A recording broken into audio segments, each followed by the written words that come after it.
Dr. Deegan, would you like to lead us in the Pledge of Allegiance, please? I pledge allegiance to the flag of the United States of America and to the republic for which it stands, one nation, under God, indivisible, with liberty and justice for all. Thank you.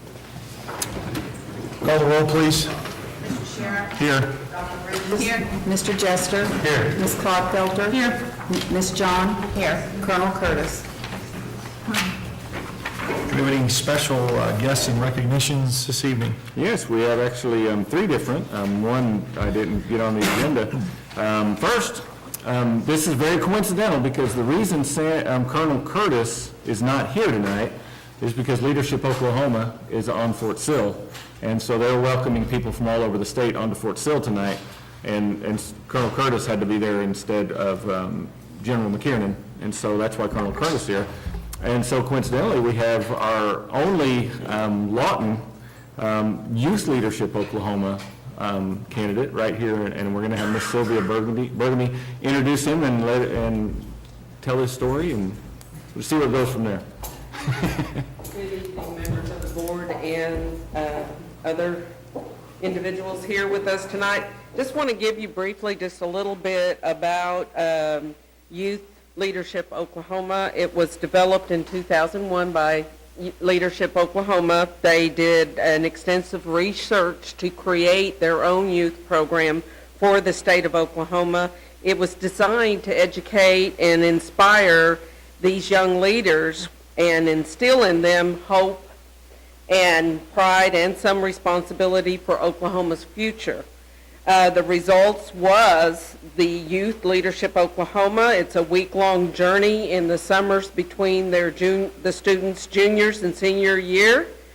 It is a competitive selection process, so they are selected competitively. This year they had 51 recipients, only 51 across the state. And during this experience, these young leaders get to meet the state leaders, learn about the state issues, all the different types of cultural treasures and resources within the state. And we happen to have our very own Lawton High School student, Aaron Mendelson, and he was selected in this process, and I would like to introduce you to him. He is a very fine young man and does a great job at Lawton High. First off, I'd like to thank you all for the opportunity to have me speaking here today. As Ms. Burgundy said, I'm a part of Youth Leadership Oklahoma, one of 51 students. The application process was pretty lengthy. You know, you had to fill out an application, send it in, lots of teacher recommendations. No interviews. However, it made it seem like it was really, really rigorous and a really strict process to get in. And luckily, I got in. As Ms. Burgundy said, it's over the summer. It was between June 5th and June 10th. During that time, we traveled all around the state of Oklahoma. We started in the city. We went to Tulsa. We went here in Lawton, in Fort Sill. Went to Ada. We went to Enid. Again, Norman, all over. And basically, at every single place, we tried to get kind of like a snapshot of Oklahoma. While we were in Norman, we visited OU, Stillwater, we visited OSU. In the city, we visited the Capitol. We got to see, the small businesses and the people and the culture and the food and the art that makes Oklahoma, Oklahoma. And me, along with my 51 other I guess you could call them classmates from the city, Tulsa, all around from Oklahoma. They tried to get us to realize how great our state is compared to other states, and I feel like it installed in me an appreciation for this city.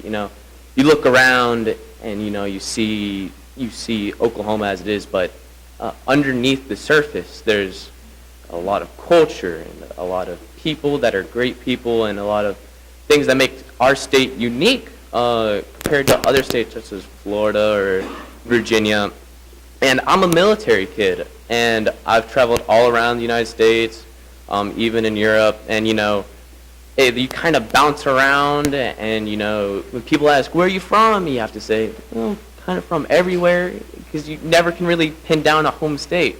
But after this experience and being able to see all the great people, I'm proud to say that Oklahoma is my home state. And when I'm off to college and hopefully all around the country, and they're like, hey, where are you from? I'm going to be proud in saying, hey, I'm from Oklahoma. And I feel like that was the expedition's lesson that it tried to get in every single one of us, and I feel it did a very good job in doing it, and I enjoyed it a lot. Are there any questions? What grade are you in? I'm a senior. Senior. I'm a senior, yeah, down low. What are your plans for college? My plans for college, I plan to go out of state, but I know. All of that. We're straight up the door. But I plan to make Oklahoma a part of me for hopefully a long period of my life. Thank you. Thank you. Thank Thank you. you, guys.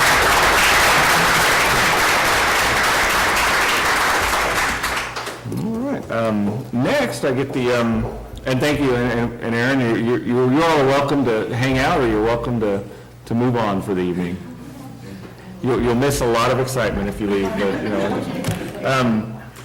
and Merrick, if you'd like to join me up here. Right now, we're going to give out some pins, service pins, and I'll have Eric hand them to the teachers. Now, this is the coolest thing, because as I looked at this list, when we came up with the list for the board, this is the first time I've given out service pins where I actually know everybody. The last few times, it's like I had to have other people come talk about them. I didn't actually know the people I'm talking to. We got 2,500 employees. Sometimes I can't remember all of them. But I know all three of these young ladies, and so I'm this is honored. It's an honor to me to be here. So we're going to start with 30-year pin, and I'll ask Miss Regina Lambert to come up. All right.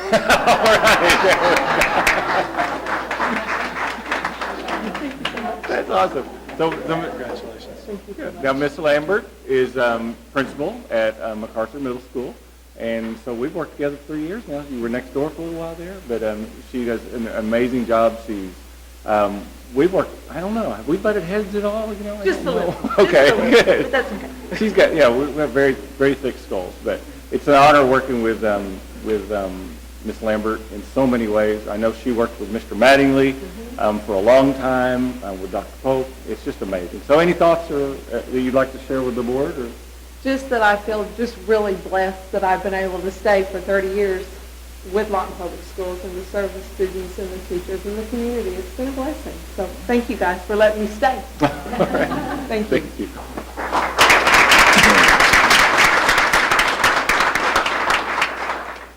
And next we have a 35-year pin, and this is Miss Ora Fitzgerald. Thank you, Mr. McDermott. Thank you very much.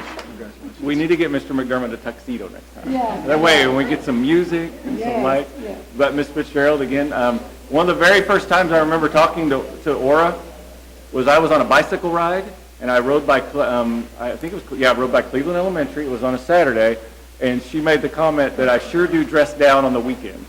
So I thought that's how I hide. Nobody looks for a guy without the tie on. But Miss Fitzgerald does a great job. She is, consistently brought her buildings up to a very high academic level, and she does an amazing job. But I want to, Ms. Fitzgerald, any thoughts or comments you would like to share with I just everybody? want to say it has been a pleasure to work for LPS and over the years to enjoy the students. It's ironic when you go in a grocery store somewhere and they go, Miss Fitzgerald, you still look the same. Let me introduce you to my husband and my children. And going, it hasn't been that long. But it is a pleasure to work for LPS.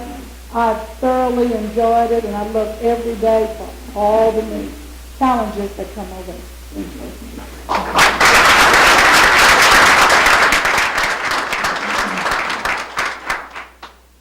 And now for last but certainly not Mr. McDermott on cue. Very good. Ms. Michael Ford Shanklin. Thank you for, now Ms. Shanklin has been dealing with the biggest bear in the district for the last 2 years, which is Freedom Elementary. Not only did last year we open the new part of the building, or she opened at the end of the year previous, then last year we had to learn everything again, but this year we opened the pre-K wing with road construction right next to it. So everything had to be learned again, and then when the road got opened up, guess what? Everything had to be learned again. And it's easy to teach kids, but it's really, really hard to teach parents. So Ms. Shanklin has not only excelled at Freedom, she has really made the difference at making Freedom successful. So Ms. Shanklin, I'm very, very proud that you're here. Any thoughts that you would like, or wisdom you'd like to share? Well, I just want to say thank you too. I love Lawton Public Schools. I've had opportunities to leave, and I've never wanted to leave. I'm dedicated to LPS, and I love Fort Sill. Starting my 23rd year out there, and I don't know what I would do if I wasn't out there. So I feel honored and privileged to have been able to serve out there for so long and to open up Freedom. So thank you.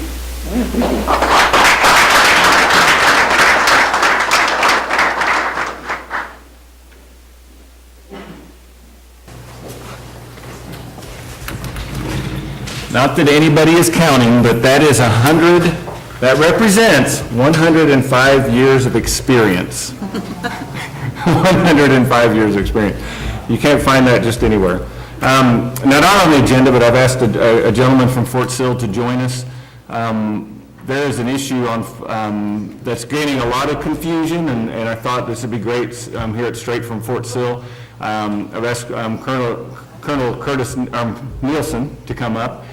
There's an issue called real identification that's hitting, it's a complicated issue which changes the way people enter Fort Sill and what kind of identification you have.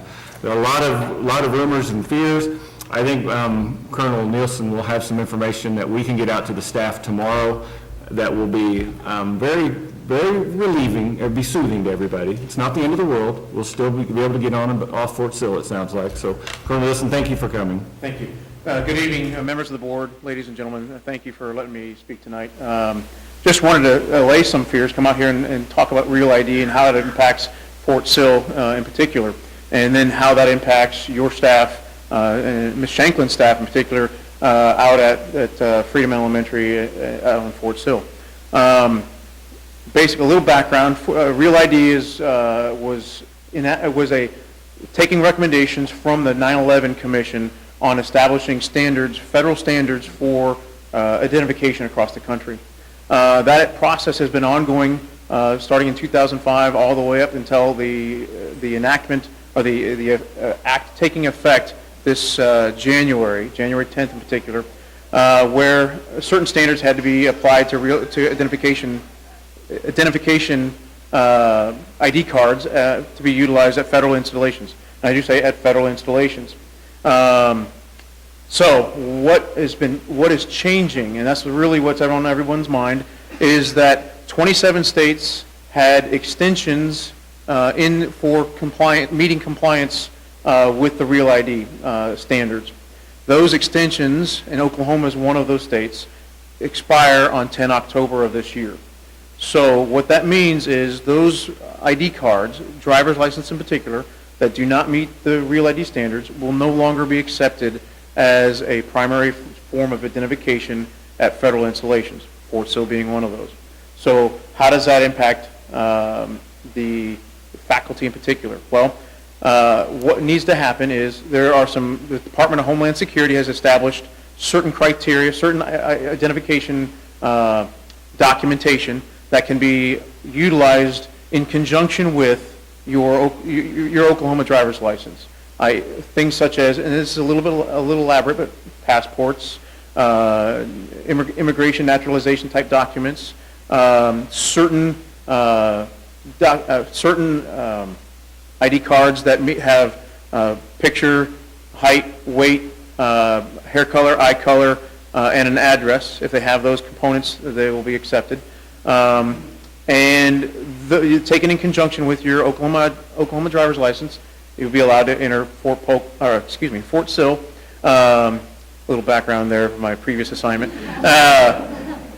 Be allowed to enter Fort Sill. Now, most, if not all, of the faculty that work on Fort Sill in Lawton public schools already have a visitor's pass. Most of them have a year-long visitor's pass. Now, if you have that visitor's pass is 100% the ID that you utilize to gain access onto Fort Sill. Just like you normally would. Nothing is changing with that pass. Now, what I have been encouraging staff to do is, if you have your ID or your year-long pass is going to expire between now and the end of the school year, it would be very beneficial for you and much easier at this point to come in to our Visitor Control Center, which is located on Sheridan Avenue, just outside our gate there, and reapply for a year-long pass, utilizing your current Oklahoma driver's license, which through October 9th is completely valid as a primary source of identification. Now, if you don't do that and you still have a pass, that pass is valid as long as it is valid until it expires, and that would be what you'd utilize. Without that, then you'd have to utilize some of the other documentation as stipulated by the Department of Homeland Security. And if you go to departmentofhomelandsecurity.gov or dhs.gov, you can find some of those standards there as well. You feel free to contact my office directly, and we can answer those specific documentation requirements as well. So with that, I'd open it up to questions if you have some. Security card and Oklahoma driver's license isn't enough. You're going to have some other form of identification that has a picture, height, weight. Is that what I understand? Correct. Or a passport if you have one. I know a lot of folks don't have passports if they don't travel that often. But there are other forms, like I said, that meet those criteria. For this area, a lot of folks have tribal identification cards. Those will suffice to gain access in conjunction with your Oklahoma driver's license. So. What about if Lawton Public Schools issues identification cards, or do they, Dr. D? Matter of fact, if they'll have a staff member, Mr. Romero. Oh, okay, Gene, will you come show it to them? School issues an ID card, but everybody Doesn't that, have height, weight, or... No, unfortunately, based on the basic requirements, Okay. as I see is right here, that would meet the What? standards set by DHS. well, I think the critical question I think you've answered is, if our staff that already has a pass for Fort Sill, that pass will... Still be The valid. visitor's pass will be valid. And if it's going to expire anytime soon, go ahead and renew it before October 9th. Correct. Okay. That's the information I will share with staff then. Okay. All right. But they will have to get some other form of identification before it happens again. Yeah, you got For the to... next iteration, which would be, so for example, if you came in at October 9th and apply for a year-long visitor's pass, so next October 9th of 2017, you would then have to provide some of the documentation that's stipulated by DHS, which is a little more stringent than we have currently.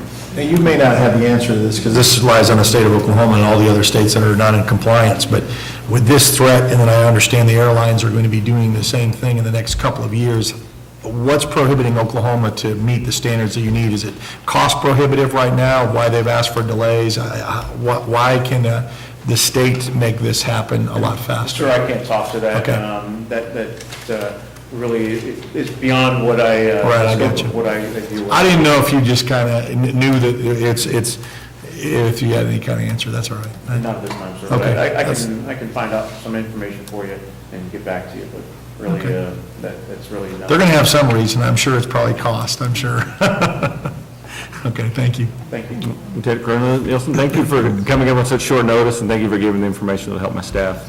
Again, if there's any further questions, feel free to contact me direct at my office. I'm the Fort Sill Provost Marshal. I failed to mention that at the beginning. Real quick, 580-558-6001. Thank you, Colonel. Thank you, ladies and gentlemen. Thank you very much. Are we ready for item number 5? Under item number 5, Architect's there's report. architect's report. And again, if any of you need to step out, feel free. It won't, but for the architect's report, we have, of course, everybody knows Jason Writings. And Mr. Ridings has brought a guest from Viridian, and I'll let Mr. Ridings introduce John.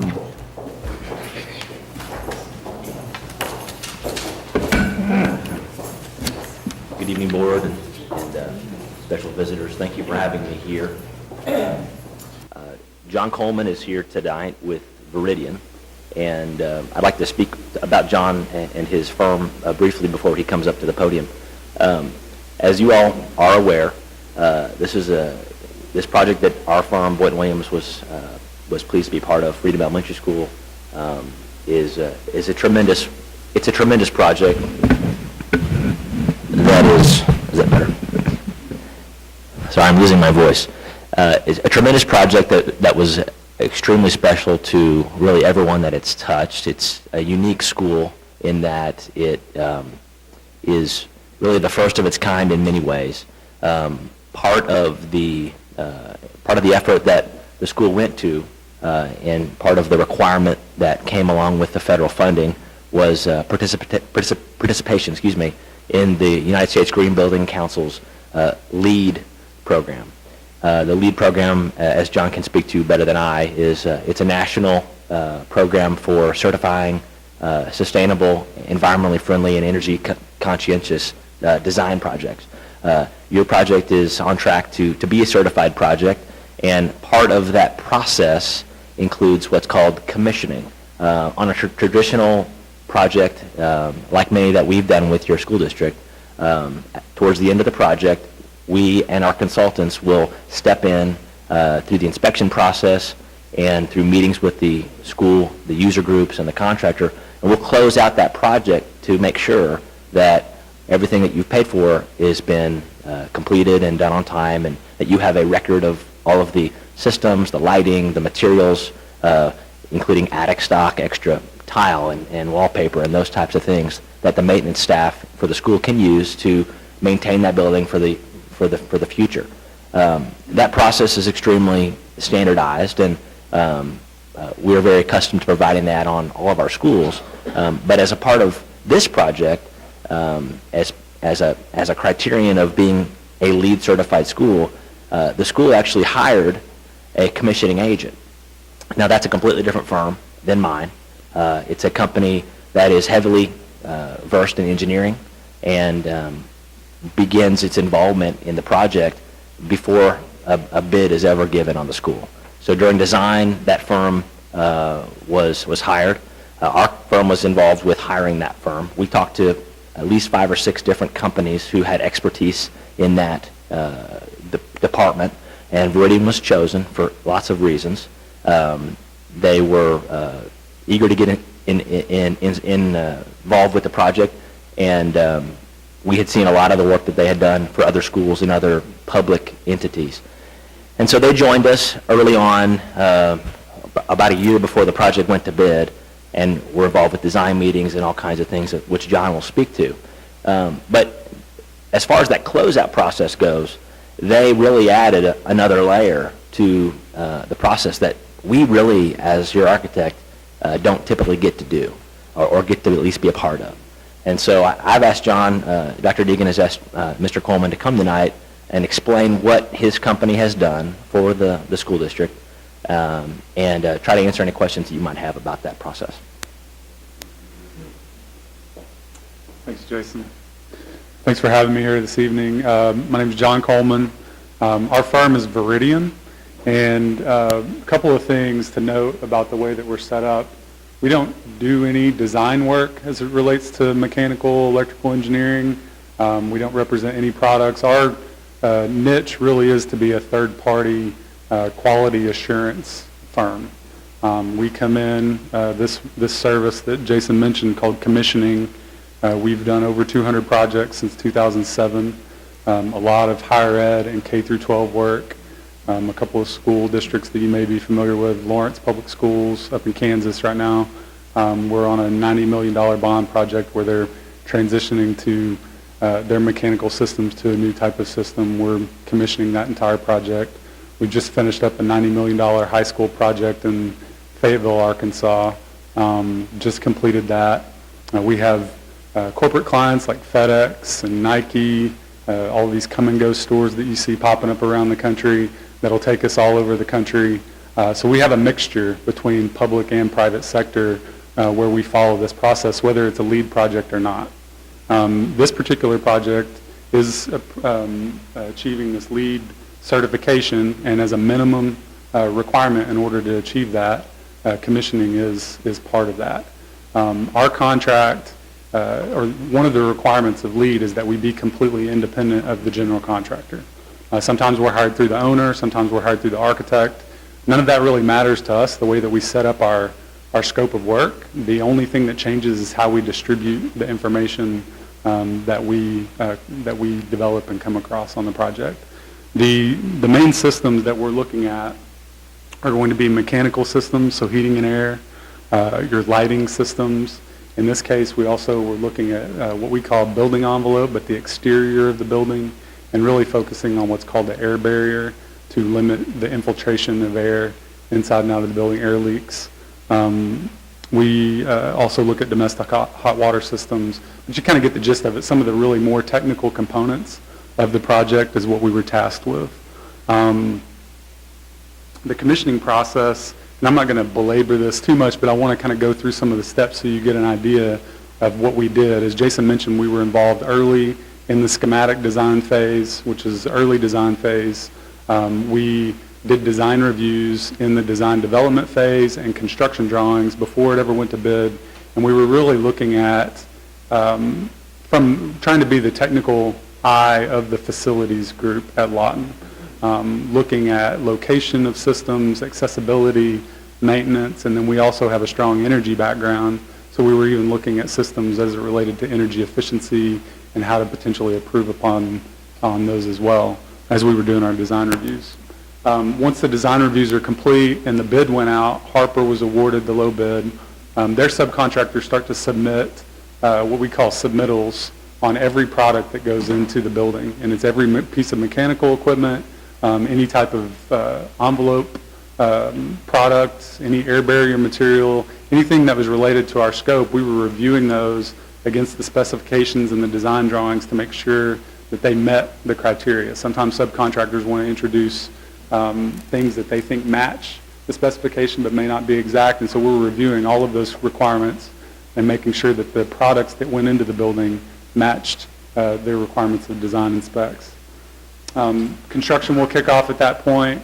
We'll do a commissioning kickoff meeting with the general contractor and all of the subcontractors and talk about the commissioning process, how we're going to come in and be involved in the project, the type of testing that we're going to do. We just want to make sure everybody's on the same page.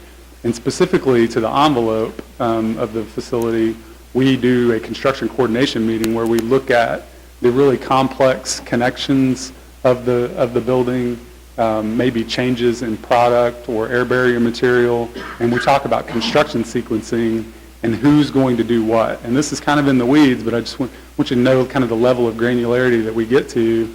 We even walk them through. We'll put design drawings up on the board and walk through with the subs who's installing what material and at what sequence they should go through, and talk through that and make sure everybody understands what the air barrier is in that particular case. We do something similar with mechanical equipment and location, and so we're really getting into the weeds with each of the subcontractors. And really the point of that is to make sure that the design intent is understood by the tradesmen, the people that are doing the installation in the field. So once we go through that process, we'll do site inspections as everything is being installed. So these particular materials as they're being installed in the building envelope or certain mechanical equipment, we're going in, developing specific checklists for that type of equipment, and we're looking at that equipment as it's being installed to make sure that it's installed properly. And we're also following up with the subcontractors. They're filling out the same checklist, and we're matching and making sure that everything checks. So they can see these checklists and understand how it needs to be installed, and then we're following it behind that to ensure the same thing is happening. And then we get to the testing. So we call it functional testing of these systems.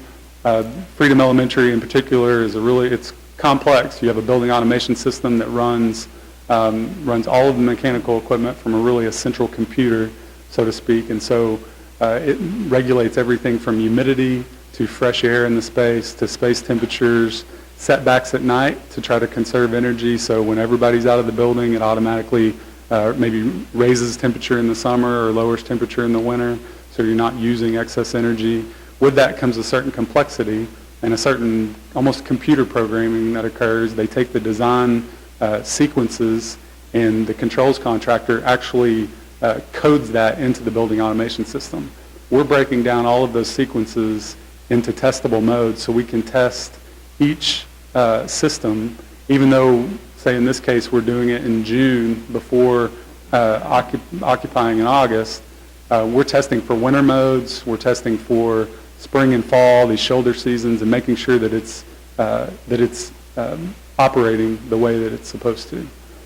With relation to the building envelope, you have the Army Corps of Engineers developed an air leakage testing standard about a decade ago, a little over, where we come in, set up these big fans, pressurize the building, depressurize the building, and determine the leakage rate. And there's a standard, 0.25 CFM per square foot per envelope, which I know that's a bunch of jargon, but to us it means something. It's a really stringent standard, and in each case we tested A through F of this building, the way that we had it broken up into sections, and every one of those measured below 0.2 CFM. So it tested out really well.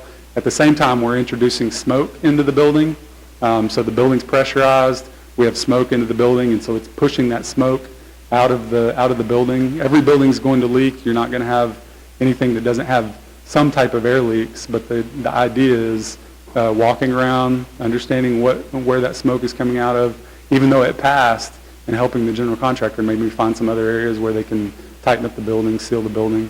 And then we also do infrared imaging, so we bring in our infrared guns, and we're looking at some of these connections and making sure that there's not a certain amount of heat or cooling transfer. So all of this is part of that quality assurance process. And then once the construction is complete, we stick around for post-occupancy or post-construction and occupancy phase. We have a number of binders that we're handing off to facility staff that kind of has set up all of the mechanical equipment, maintenance needs, those types of things, so they can access that and just, a piece of equipment, if they're having an issue with it, they can look at that equipment, understand how it was installed, maybe filter changes, that type of information that they can go to. And then we also come back and do a seasonal check on the building. So you occupy in summer and we test it, even though we've tested all of these different modes, we'll come back in the winter and test while it's actually winter and run through very similar test parameters on the facility. So everything that I'm talking about, we're very specific. We're not doing any of the aesthetic items. Jason has his own punch list that they're going through and looking at. We're developing a punch list all along the way. We call it a corrective action log, where we're listing all those items, communicating to the general contractor, to the architect, the design team, and logging whether it's closed or open and whatever change was made to address that issue. That's what we're following all along the way. And we really see ourselves, even though we're doing quality assurance, we're facilitating that conversation. We're not in there saying, thou shalt do this. We're saying, hey, here's something that we found that doesn't match design or it doesn't match specification. What kind of changes need to be made, and kind of facilitating that conversation along the way. So that, in a brief nutshell, is kind of that commissioning process and what we did, the systems that we looked at on Freedom Elementary. Now we'll add, looking at corrective action log for just the mechanical systems. When we were doing our testing, we found 160 items, which sounds like a lot, but I mentioned these other school programs that we're involved with. It's very common to find these issues. You're talking about small items like maybe a missing mixing valve on a sink in a classroom that leads to maybe higher water temperatures, or maybe there's a humidity sensor missing, or it's the computer, the central computer isn't talking to a specific heat pump. There are these types of items that we're finding and coming in and making sure that those things get corrected, that if we weren't there, you may run for months or even years without detecting some of these items. Maybe there's high humidity in a classroom and you think that the building was just constructed poorly, and really it's a mechanical system that's not doing what it's supposed to. So those are the types of items that we've been involved with all along the way. Like I mentioned, all the way from design through construction. And in fact, with Area F, we've still got some some testing that we're still trying to wrap up, and we've got a couple of things happening in front of us that we're waiting on, but we have been here from the outset and feel really good about the project. Do you have any questions for me? I know a lot of that is really detailed, and I'm not sure if I'm explaining it clearly, so if there's anything that I can clear up. Yes, sir. The envelope, does that include the roof? Yes, it does. It does. And I know that there have been a couple of leaks, items that have popped up. I'm sorry? We still have roof leaks? Well, no, I meant just over the course since occupancy, there have been a couple of leaks that have popped up. And I know there's one with a skylight now that's supposed to be fixed on Saturday, I believe, is what I've heard. Well, there are 2 leaks, and Mr. Ridings, you can come up if you'd like. We had the one leak that we talked about at the previous board meeting. That leak has been fixed, but since then, the leak on the skylight has popped up, but both of them have been warranty issues, which have been, and Mr. Ridings can kind of explain, or Mr. Cole, either one. I think I reported in June that a leak in Building B above the sheetrock where the green gym connects to the big hallway. There was a leak, and it was repaired. And we've had a lot of rain this summer, and it hasn't leaked at all. We learned 2 weeks ago of a new leak in the skylight above the big hallway. And Harper, I contacted them this week, actually, to check on the status of that leak. And they were able to report that they were in contact with the subcontractor who had installed that, and that they were actually coming out this Saturday to pull the entire panel off and to recaulk it and put it back in. And I would point this out, I think we've talked about this before, but you've got 2 roofs on that building. Most of it's a standing seam a metal roof. What's that? Skylight? The skylight, yes ma'am. The fiberglass skylight. 5% maybe of the roof is this skylight that runs down the hallway. Both roof systems have a 20-year warranty on them. And so, there's no such thing as a perfect building, but I have said this before, and I believe it. The list of items that I've got is really small. I know there's been some conversation about some of the things that the teachers and Ms. Shanklin have been working with since they took occupancy, but as far as the roof goes, I'm very happy that we have no leaks really other than this one new one and the fiberglass roof to speak of. I mean, it's a very large project. There's a lot of transitions, a lot of metal, changing directions, a lot of flashings, and I think the design is really properly executed by the builder. But I've been an architect on schools where we have 10 and 12 and 15 leaks at this point in the project, and we don't have any at your school, which is just great. You're always going to have them. Who comes back and fixes them? Well, It is a 20-year warranty. Yeah, with a 20-year warranty, the way that works is the roofer, in this case, Brock's Industries, okay? They've got 2 years to keep that roof leak-free, okay? Now, once that 2-year period is up, the roofing manufacturer, which in this case is Barrage, Barrage takes over that warranty. So for the next 18 years, they take that over. Now on the fiberglass roof side, you've got a company called the Womble Company. Steve Womble is the owner and operator of that business. And they're based in Oklahoma City and in Tulsa, and they are the underwriter for that 20-year warranty. And they've been in business a long time. And so in both cases, those would be the people who would be responsible for any repairs under those warranties. Does that answer your question, Mrs. Kleffelter? Okay. I have a question for John. How much longer do you think that your firm will need to continue your work before you're completed and certification is completed? So right now we're tracking, are you talking about the LEED certification? Yes, the LEED certification. So on the LEED certification specifically, we are tracking for LEED Silver, and we are responding to the design review comments right now. So the setup is all along during the process, you collect information about the design and how it meets these different credits, and then you submit those, and then you're going to get responses back every time. We've gotten those responses back, and now we're submitting information back to them to determine the design credits. once we finish the commissioning process, we can submit all of the construction credits at that point. So I think it'll be 4 or 5 months, I mean, is what I'm anticipating as far as the lead certification piece. We're hoping to get in and finish up our commissioning anytime, and if we can do that, then it'll shorten that process. But I always like to extend out, and then if we beat it, then all the better. But that's kind of what we're looking at. But I feel really confident that we're going to hit it. Now, at this point, it's just a matter of going through the paces of providing the appropriate information. But everything that we have submitted, we feel really good about. Great. Any other? No, I understood. Okay. Thank you very much. Thank you. Do we have a departmental report? No departmental report today. Okay, on to your report. I have 3 items. First is the discussion and possible action regarding modification of policy FNCFD, Lawton Public Schools Drug Testing Policy, and policy FNCFD-E, which is a student drug testing consent form.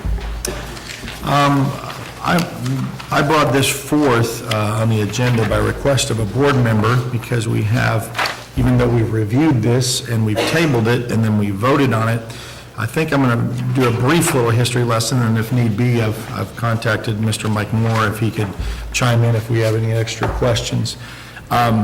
This drug policy, which is a very successful test piloting program for MacArthur High School for the past 5 years, was done on their own, and they got the board's blessing to be able to do that for that 5-year time frame. We entertained the fact that since they did that on their own, that maybe it was time for the district to step in and do that jointly for the other 2 schools involving Eisenhower and Lawton High, and that was fine.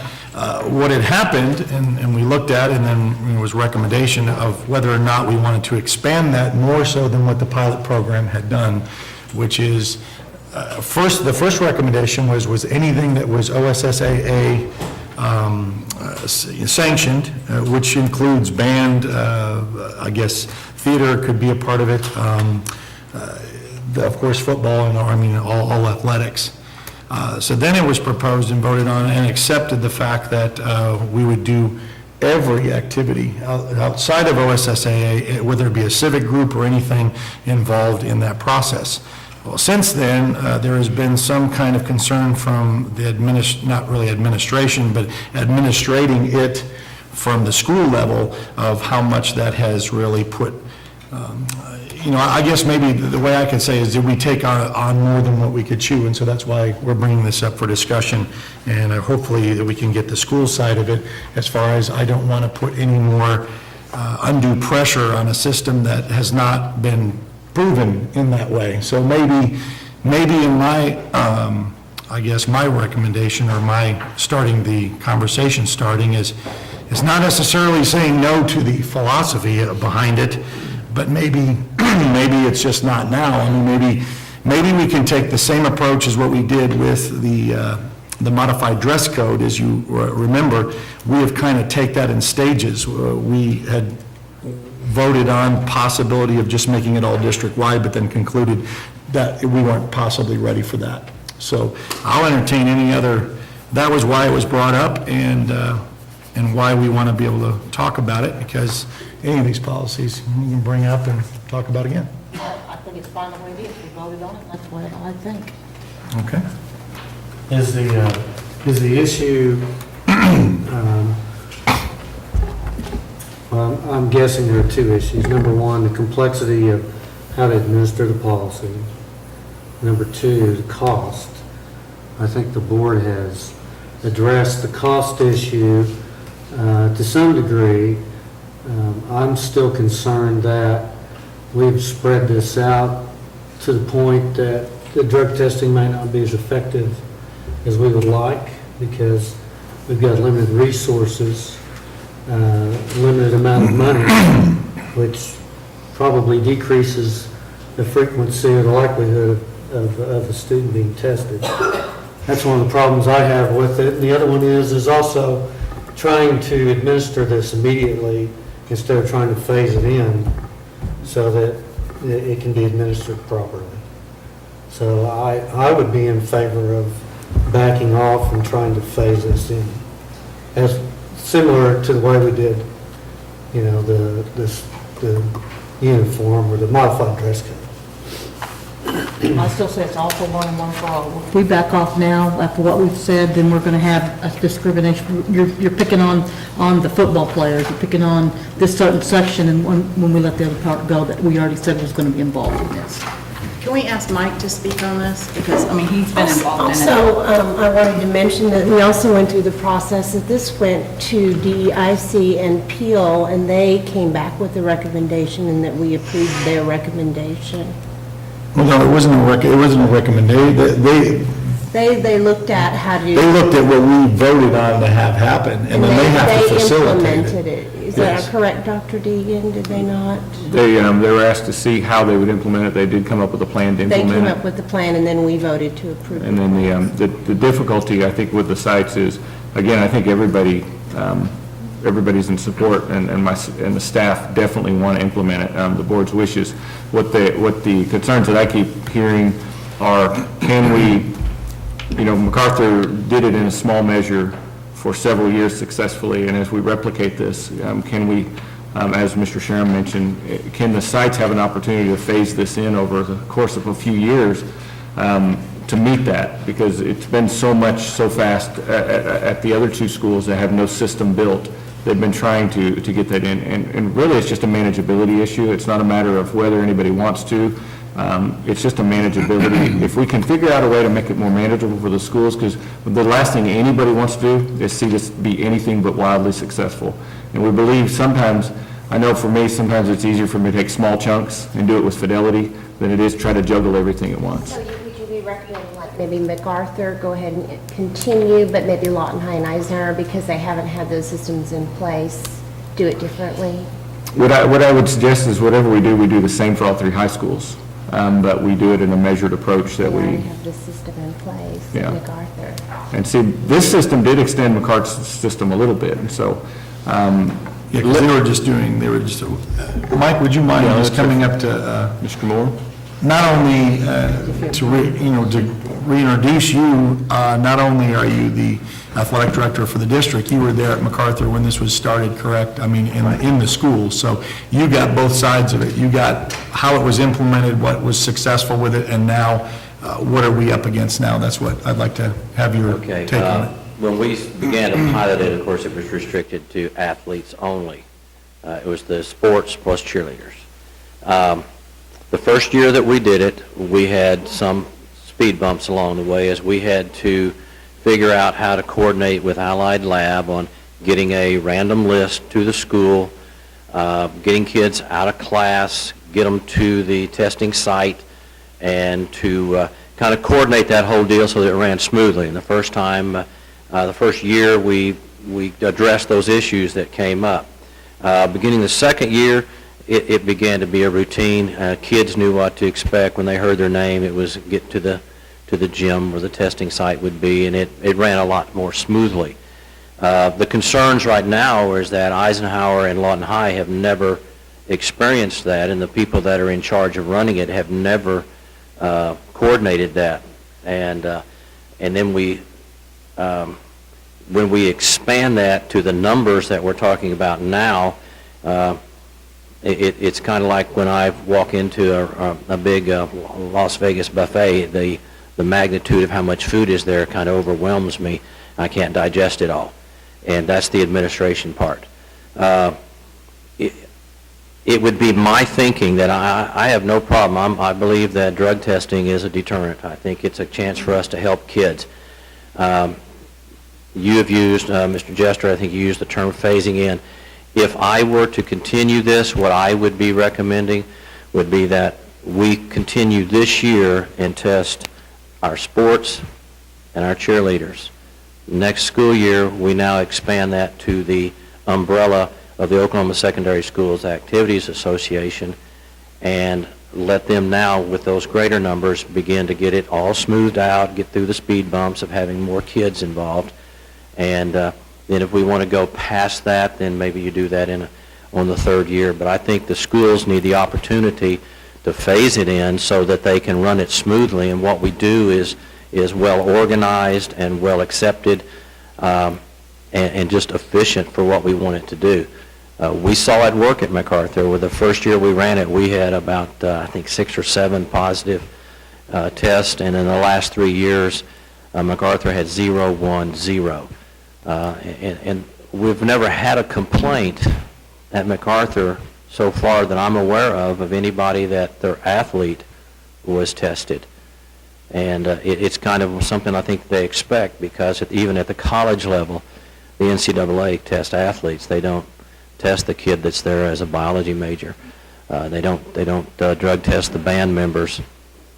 So I think with sports, it's something that they come to expect.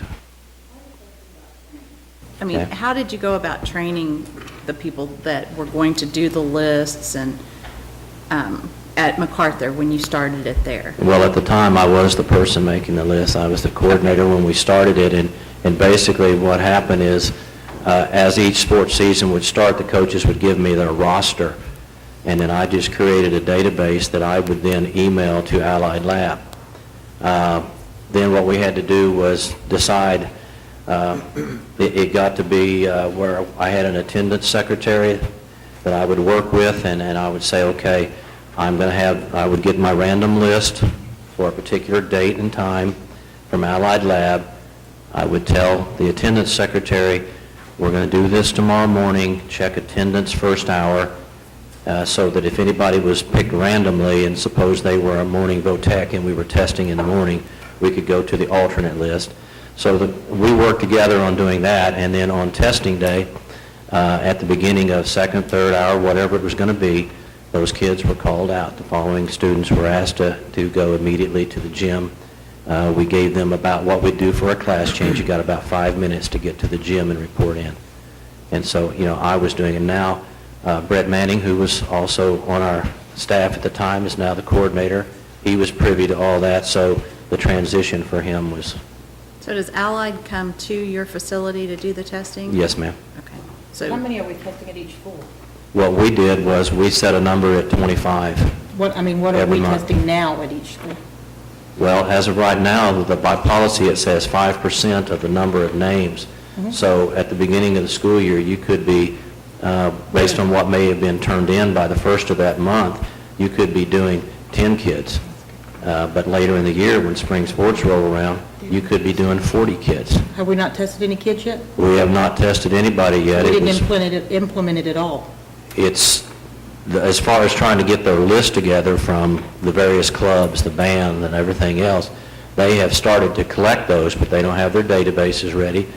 There was question on how they were going to administer and how they were going to get their random list, so there was some schooling that needed to be done, and then it was kind of put on hold this month. And who made the decision to put it on hold? Actually, You did? Actually, when Mr. Moore and I had understood that it was going to be on the agenda, I told him, I said at that point, and I think this was a week or 10 days ago, I said, just go ahead and pause. They have been implementing it, and what they've discovered is as they've been implementing it, it's been a much higher hurdle. So absolutely, the staff has been implementing this policy as written, but it's taken a lot longer to build those structures at Eisenhower High School and Lawton High School, because the structures didn't exist before. To give perspective, it takes us almost 6.5, 8 weeks just to get the free lunch count, and that involves students. So it's a similar system. They have been building the structure, training the staff, and so really we've paused it less than 10 days, but they have been implementing it. It takes a while to get to that point. So how many children have we tested so far? They have not tested any yet. But what you're telling me is that the coach doesn't know how many kids he has on his team, and he doesn't know what their names are?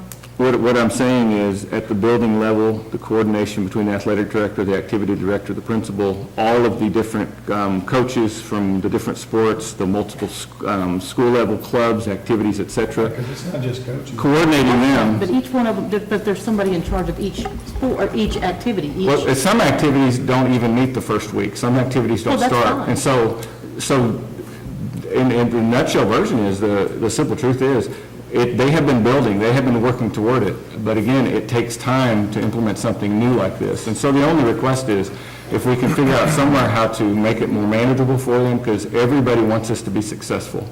Okay, but what are we saying, though?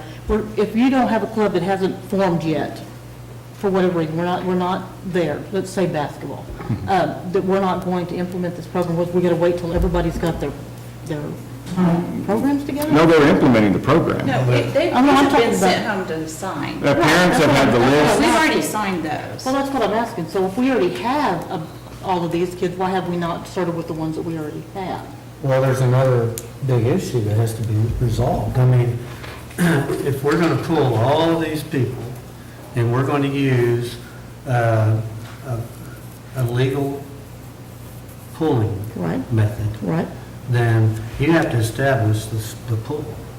Well, You yeah, have but to establish the pool and then a certain percentage. And right now, the way we have implemented this, we have a pool of athletics and clubs.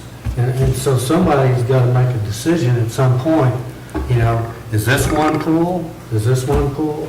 Is this one pool? When do the pools change? I mean, it's pretty complicated in my mind. I mean, I have to do this in my business. so I don't see the complication if everybody's pulled together. If everyone's If pulled together, if it's a everybody's random not deal. there yet. They're not. All these because different clubs. They're have to- seasonal things. We have to Right. get this information. There are people that come in. It all has to be and come out. coordinated, and then it has to be sent to the lab and clean the pool. So how long have we been in school now? A month? Month and a month and a week. The only thing I paused was wait until we do actually any testing till after this board meeting, because I knew it had been, that's the only thing I paused. They've implemented, they've been building their tests, they've been building their list, they've been meeting with parents, they've been getting us consent forms, they've been doing everything they can at the site level, but still they have not been able to catch up or manage the load, Well, is what I'm back to saying. my original question, how many children are we talking about? The 700-800 at each high school? By the time we get around to the spring sports in particular, when we add those on, right now, you don't have that many. Some of the clubs haven't met, so right now you're talking basically about, for the high schools, football, volleyball, softball, cheer. And one of the things that you end up with is if your 5% number doesn't reach out, if it doesn't get to 25 kids, Allied in the past has said they're not going to send their techs away from their lab to go test at the school if they don't have at least 20 to 25 kids to test, because it's not cost effective for them to do that. So we don't even have 25 at each high school? Well, I think if we get a football, and again, it looks like if we just went with our basic sports as we've done in the past, we would be able to do 25. But that was just a How many number we students always are we talking set. about total? Let's say, I mean, is it 800 at MacArthur, 1,200 at Eisenhower? How many kids are there? We're about 1,000 at MacArthur enrolled, and I think we're at 1,200 at Eisenhower, and probably 1,700. 1,100 and 1,200 for the three schools. Yeah. And think of it this way, we're not talking about the ability to do it, we're talking about building the factory and system to make it work. That takes the time, and so You don't they're have that in still... an Excel document that you can just send to the other schools? Right, that's what I'm saying. If you've already implemented it at MacArthur, why can't we use their base model? I don't know what Brett's using right now. I had an Excel spreadsheet that I put their names in. Right. There you go. And I emailed that. I think what they look at right now is that if a kid plays football and he's in 2 or 3 other clubs, well, the club's going to go over there and he's already signed one, so we're not going to ask him to sign again. So the Right, he should sponsor only has to be go in pull one. that paper and sign it, that he's in her club. So I think it's some sense of they mess around a lot with duplication, and they're trying to avoid duplication as they put their list together. Have we established who's going to administer the drug policy at each site?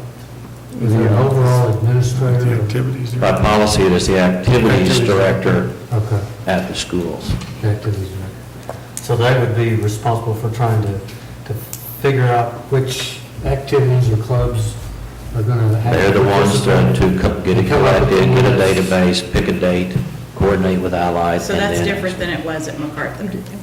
It was the athletic coordinator because we were only doing sports. So, at MacArthur, it was me, now it's Brett. And we collected our rosters from our coaches at the beginning of their season, we had their physicals and everything. back to Lori's question, she asked if there was any training. I think she meant for the activities directors, was there any training? I don't think that they have actually been schooled up. That's something that probably needs to be done, to help them understand exactly what their role is going to be and how you're going to put it together. Right, so if And- they and it don't gets to know be what a- they're There's a doing, little bit it's of a probably difficult gamemanship for that them takes to place do. also, because you have to test sometimes in the morning to be sure you get some VOTEC students that may be gone. You have to test sometimes in the afternoon, and you have to coordinate, like an activities director should know what the activity schedules are so that your testing isn't going to interfere with an activity that you may have going on. So there's a lot of components to it as you expand, but it's a matter of, after you do it a couple of times, you can kind of get into a groove. But like I said, we were doing just sports, and it took us a little while to get it all figured out. And then in the second year, it was a lot easier to do. It was just routine.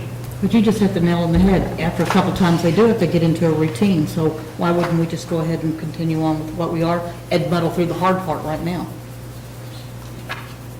I just think right now they're having a problem getting their databases together. And club sponsors haven't done it before, and band hasn't done it before, so it's getting club sponsors to get them all coordinated on to and what we need from them. So it's a little bit of an educational deal as well. And there's been concern from the first pilot school that this is concerning, that it would be watered down where it would not be as effective. And that would be a detriment to the program of what they've worked hard for 5 years. I mean, you know, if we need to have them chime in on it as well, but we have our responsibilities to be the eyes and ears of the community, and also the people that we serve as the administration, the people that put out what we put out as policy. And if there is some kind of concern from them on their end, I think that it's worth listening to. I don't know why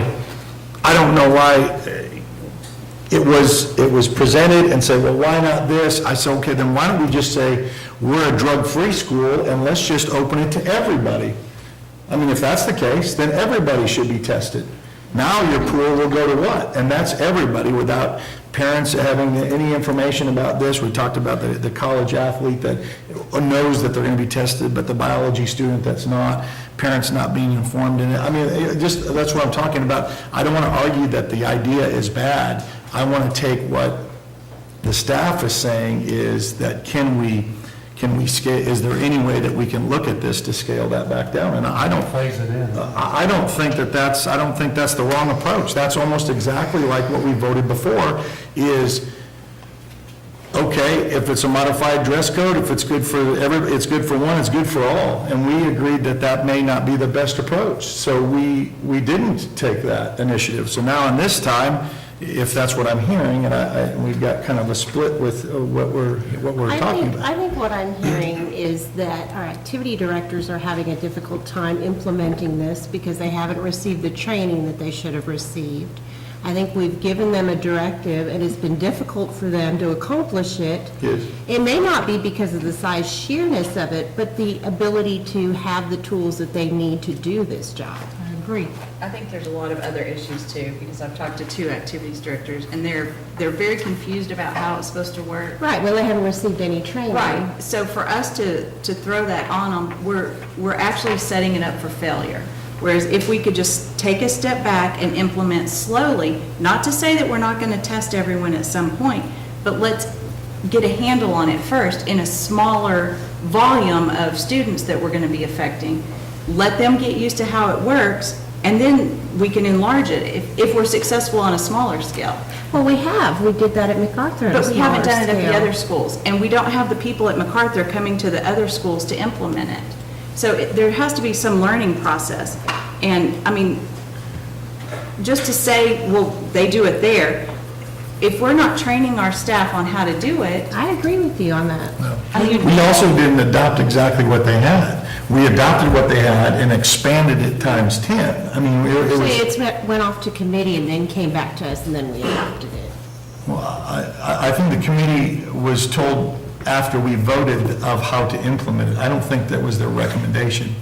I'd like to see that I don't think they recommended that all civic groups, it was an individual a board decision and seconded and then voted on. I mean, if I recollect, is that not correct?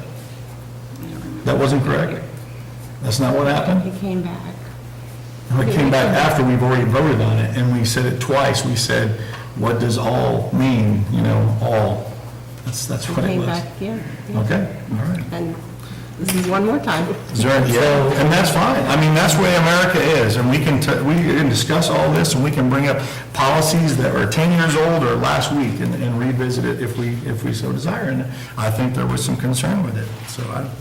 is there any more The discussion? activities directors have been trained, but I agree they need to be trained, but how are we going to train them if we haven't quite figured out exactly how the process is going to work?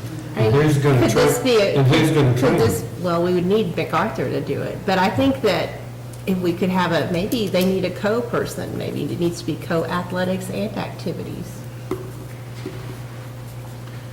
Could be.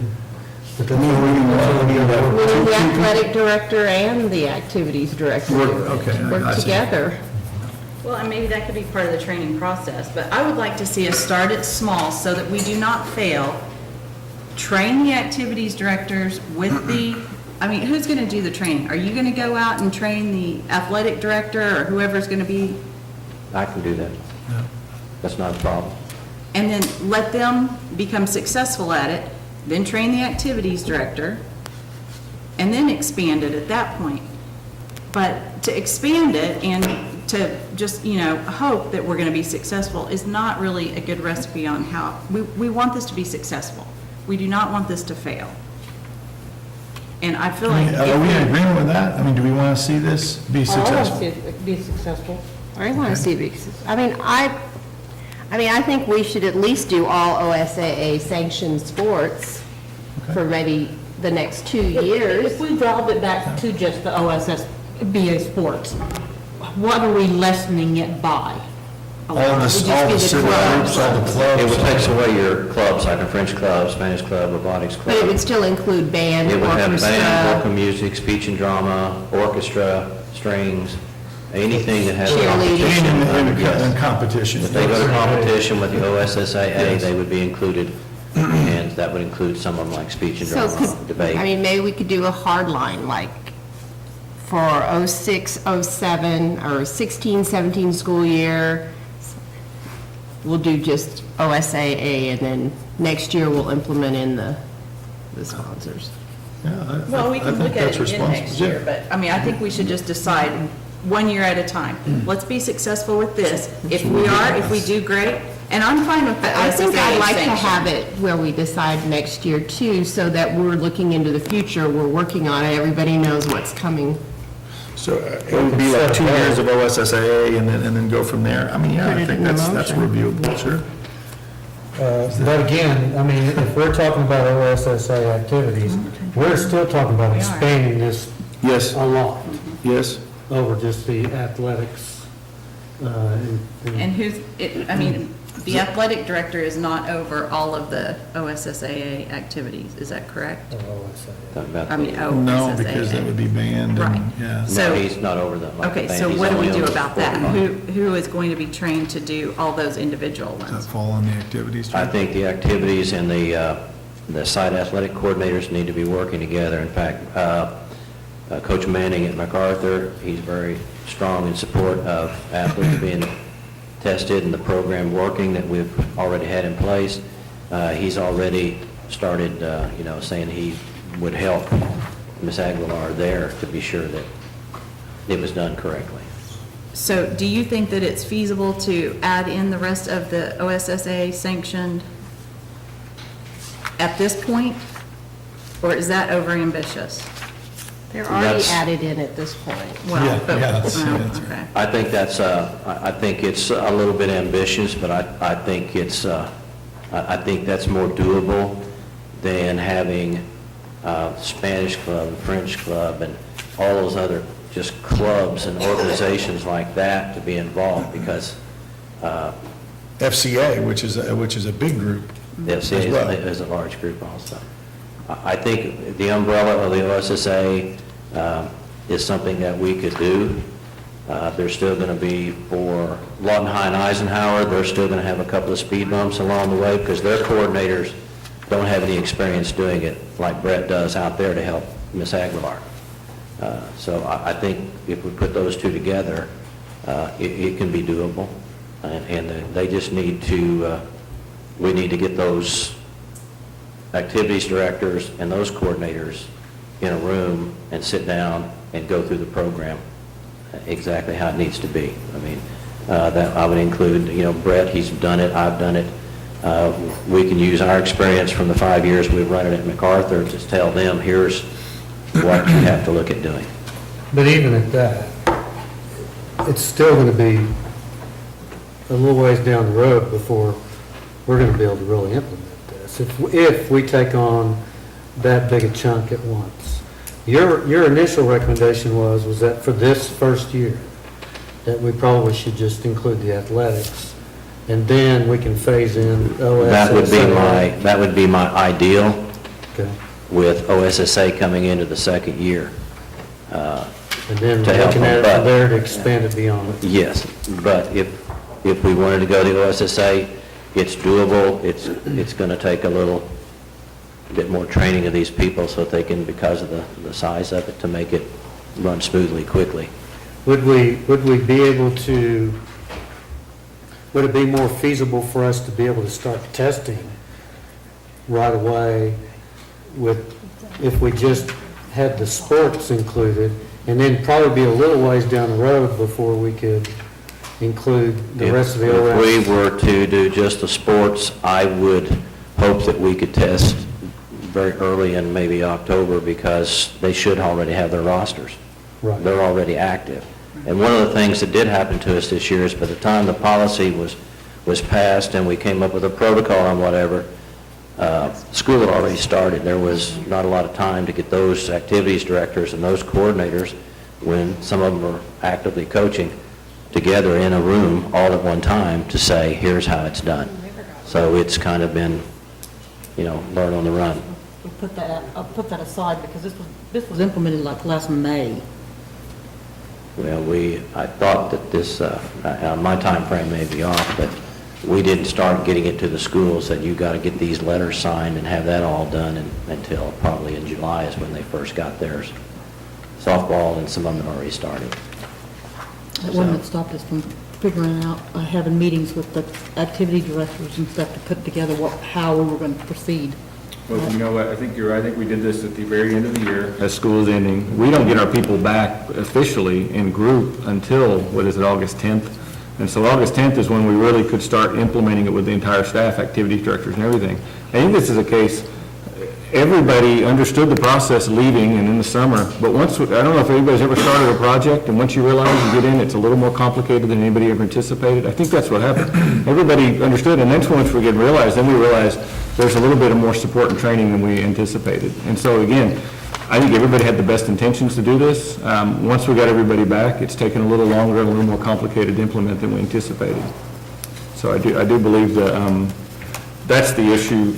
Not eagerness, not willingness, not support of the policy, just a willingness to do it well. Because when you get everybody back, it does take a time to get everybody on the same page. We do have a few coaches that do summer sports, but by and large, we don't have everybody back officially till that first week of August. So where was it, August 3rd, when we had teachers back somewhere in there? And so that's when we first got to officially start working with them. And it's just taken longer than we anticipated. Everybody wants to make this work.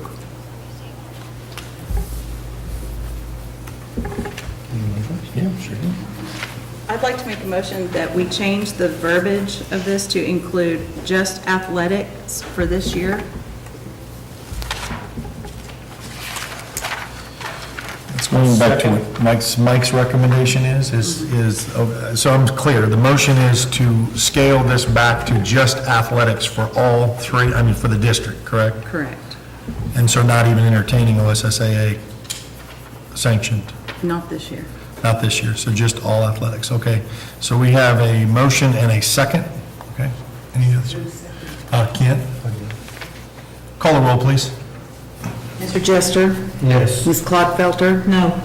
Dr. Bridges? Yes. Ms. John? No. Mr. Sharon? Yes. 7B. Under item B, I have information item. We've been combining the bond fund and the sales tax fund updates.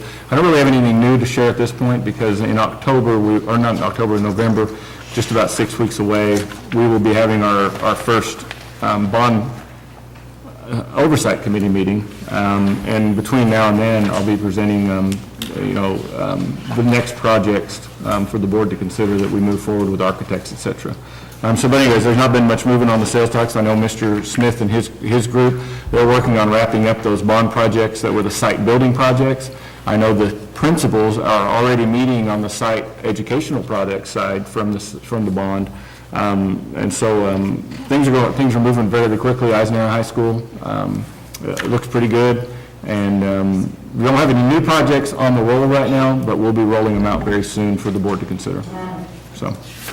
Any questions on item B? And then item C, I just have a few announcements I'd like to share with the board. One, again, just one more time, just a reminder of the Greater Lawton Rotary Leadership Institute, which is a grant from the McMahon Foundation. Lawton Public Schools is the lead partner on that with Cameron and Great Plains. We're going to bring in all the leaders from the city, and then we're going to replicate it with our high schools, since our teachers, students will have an opportunity to go through the same leadership training. This is something we just realized, we just got news of today. A former employee, Dr. Ann Kegler-Love, will be inducted into the African American Educators Hall of Fame on September 30th. That'll be the second year in a row which Lawton has had an alumni added to the Educators Hall of Fame. I think that's pretty noteworthy for Lawton Public Schools. I think that's great. Last month, it's been in the paper that the governor and the legislature returned a little bit of money to the schools. The exact amount that Lawton Public Schools received from last year. If everybody remembers last year, they took a little bit too much money away. They decided they're going to give some of it back. I'd really rather prefer that method than keep doing it over and over again. In a nutshell, though, we received $593,021 back. So just shy under $600,000 that we received back from last year. And then, of course, with the Real ID information, we'll get that information out to the staff. They'll be glad to hear that. And finally, we're going to pull up just a quick screenshot of our website here in a second. But I've got two other quick announcements while they're doing that. We've been notified that we have 3 students who have been named as National Merit Scholar semifinalists. They're Eitzel Bernier, I'm going to guess, Dylan Price, and Benjamin Bolin from MacArthur High School. And we also have a commended student, which is Samuel Hilliard from MacArthur High School. And our new website, there it is up there. The communications department, in conjunction with the technology department, involving a lot of people, they have worked hard. We have a brand new website. It's been live for a few weeks, but we wanted to make sure that we didn't draw too much attention to it till we've worked some bugs out. Ms. Cordis and her staff are working tirelessly to update, adapt. This website allows us, and as we train staff, the ability to update their websites on a school level. For a principal to tweet out a picture or even post something to the school Facebook page instantaneously through the same app. It's really an incredible opportunity. So I want to thank the communications staff for doing that, and I think that's the end of my announcements. Anybody need anything removed from the consent agenda? All right, I'll entertain a motion. Make a motion to approve the consent agenda. Second.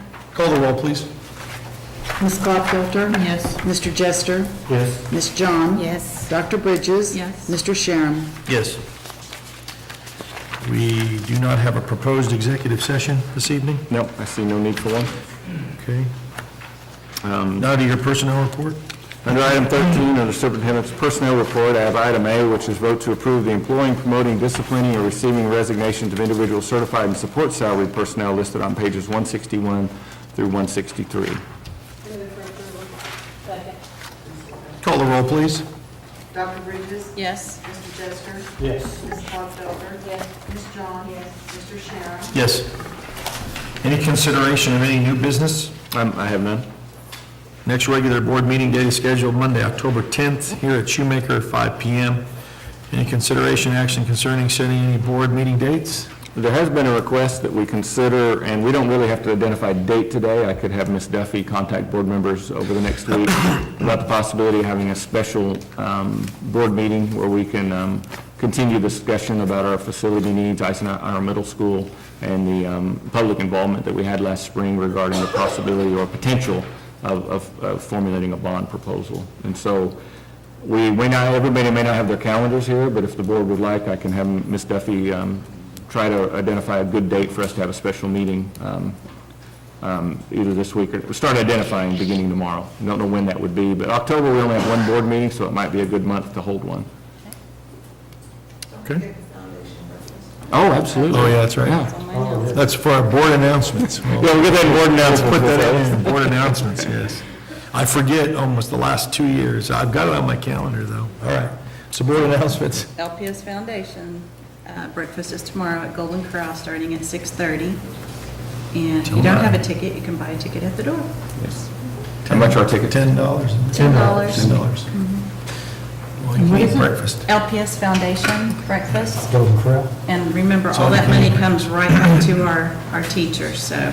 It's good. And you can dip bacon in the chocolate fountain. Can dip bacon. They have the chocolate fountain up in The chocolate fountain is running, and so is the bacon. I've got some tickets here. Good Boy Scout right there. All right. Consideration of motion to adjourn? So moved. Second. Wow. Call the roll, please. Ms. John? Yes. Ms. Felter? Yes. Dr. Bridges? Yes. Mr. Jester? Yes. Mr. Sherem? Yes. That is the first time in a while, probably. You're always on.